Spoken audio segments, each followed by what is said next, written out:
Hi viewers, magandang umaga sa inyo. Ito yung throttle ng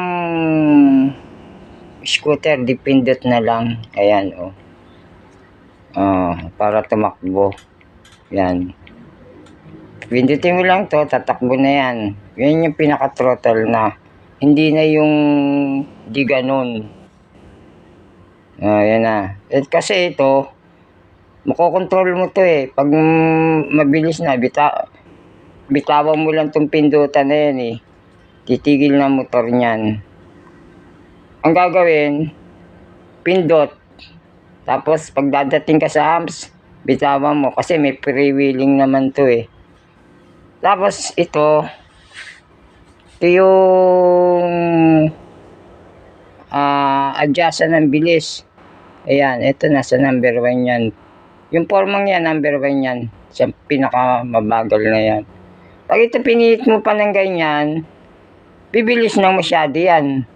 Pag tinadog mo pa, mas lalong mabilis yan. Diyan lang adjustan ng bilis. Kaya ito i-adjust ko lang sa ganito. Yan. Sa mabagal lang muna. Siyempre, hindi naman tayo, siguradong malakas ang preno eh.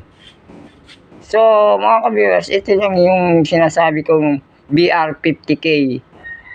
Variable resistor to eh. Yan.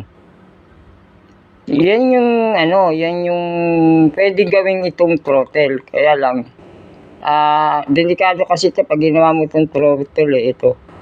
Kasi, minsan, pag naluba ka, mapipihit mong pag ganun yan eh, di lalong delikado.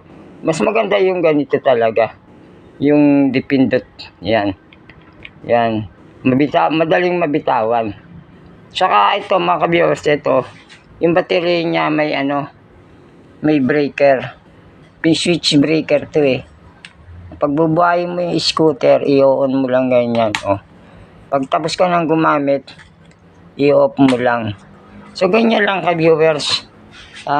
Pagkagawa niyan. So ito mga ka-viewers, pag mag-assemble kayo, dapat yung malalaking wire, size 10 ang gamitin nyo sa motor. Ayan, size 10. Yung sa ganito, size 10 yan. Sa battery, motor, size 10, ha? Yan ang gagamitin nyo. Pwede nga, size, yung mataba na eh. Size 8, yan. Para sure na di mag-iinit. Kasi pag mga size 12 lang, mag-iinit pa yan, matutunaw eh. Yan, ganyan mga viewers, yan eh. Gagamitin nyo sa baterya, motor, na wire. So, ganun lang mga viewers. Ganito na lang paliwanag ko sa inyo. Magandang umaga sa inyo. Salamat.